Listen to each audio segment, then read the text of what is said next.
Mr. President, when we talk about the Trump administration's movement toward authoritarianism, we should take note of another remarkable and troubling set of events that happened just this week, and my colleague from Colorado spoke at length on that.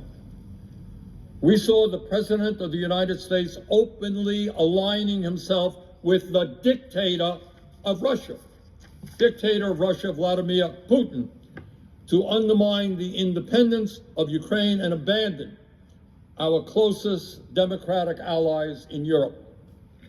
Trump made it clear that he sees one of the world's most brutal dictators as his pal, and our longtime democratic allies as his enemies. It appears that Mr. Trump wants a world that is safe for authoritarians and oligarchs, but dangerous and unstable for democracies. And when we talk about authoritarianism, we have got to mention the growing phenomenon in this country of the big lie. The big lie. Say something that is blatantly untrue, repeat it over and over again, and then blast that lie out on social media until people actually believe it. And let me mention one of the very big lies that Trump said recently regarding the war in Ukraine. Earlier this week, the President said that Ukraine started the war. Trump said that Ukraine started the war. Really? That is, as I hope every member of the Senate knows, an absolute lie. Russia invaded Ukraine twice, first in 2014 and then again on February 24th, 2022. And on that date, February 24th, 2022, Putin's tanks and troops rolled into Ukraine. And on that day, Russian aircraft began bombing targets all over Ukraine. Russia started the war, period, end of discussion. Trump is lying. Since Putin's invasion, over 1 million people have been killed or injured every single day. Russia continues to rain down hundreds of missiles and drones in Ukrainian cities. Putin's forces have massacred civilians and kidnapped thousands of Ukrainian children, bringing them back to Russian re-education camps. These atrocities led the International Criminal Court to issue an arrest warrant for Vladimir Putin in 2023 as a war criminal. Further, Trump called Ukrainian President Zelensky, not Putin, but Zelensky, a dictator. And that obviously is not true either. Zelensky won 75% of the vote in free elections, and in the midst of a brutal war, Ukraine's parliament continues to function and open and unfettered political debate takes place.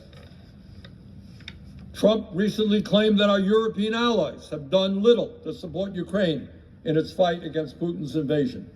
He said the U.S. has contributed 3 times more than Europe. But that is another lie. In fact, Europe has provided more aid to Ukraine than the United States.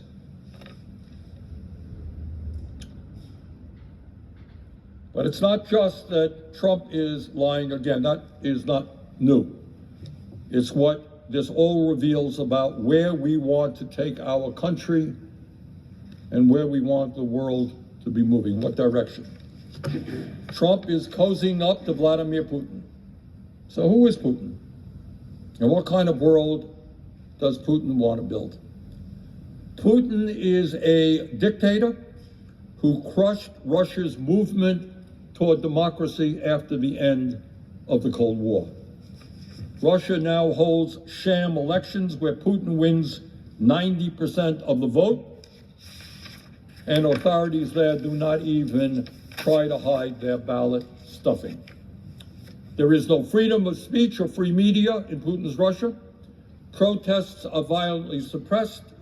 Tens of thousands of people are in prison for protesting Putin's invasion of Ukraine. Political dissidents are harassed or thrown into jail. The bravest, people like Alexei Navalny, are killed outright. Hundreds of thousands of Russians have fled Putin's Russia since his invasion of Ukraine.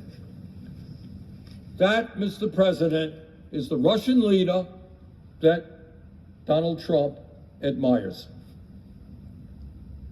But, Mr. President, my Republican colleagues know all of this. And what is particularly disturbing to me, and I believe the American people, is my colleagues, my Republican colleagues, understand and know that Trump is lying. They know that Russia started the war, not Ukraine. They know that Putin is a dictator, not Zelensky. But their silence has been overwhelming on this issue. I cannot tell you how many times I have sat here on the floor and I have listened to my Republican colleagues come to the Senate to condemn Vladimir Putin and his brutal invasion of Ukraine. And many of their remarks were right on the money, they were perceptive, and they were right. And my simple question to my Republican colleagues right now is, where are you now? Last I heard, Mr. President, this is still a democracy. Last I heard, we are still allowed to disagree with the President of the United States, even if he is a member of your own party. Last I heard, we are allowed to call out the President when he lies, blatantly lies, even if he is a member of our own party. And what really bothers me is I know that many of my Republican colleagues understand all of this. And I just want to give you an example of what is going on right now. Let me just quote a few of my Republican colleagues in statements they have made since Putin's invasion of Ukraine. These are Republican members of the United States Senate. And I'm not going to mention names right now. Don't want to embarrass anybody, put anybody on the spot. But these are quotes. One leading Republican said, quote, "We must remember that the instigator of this war was Russia. It was President Putin who launched an unprovoked attack on Ukraine," end of quote. And that Republican colleague was obviously right.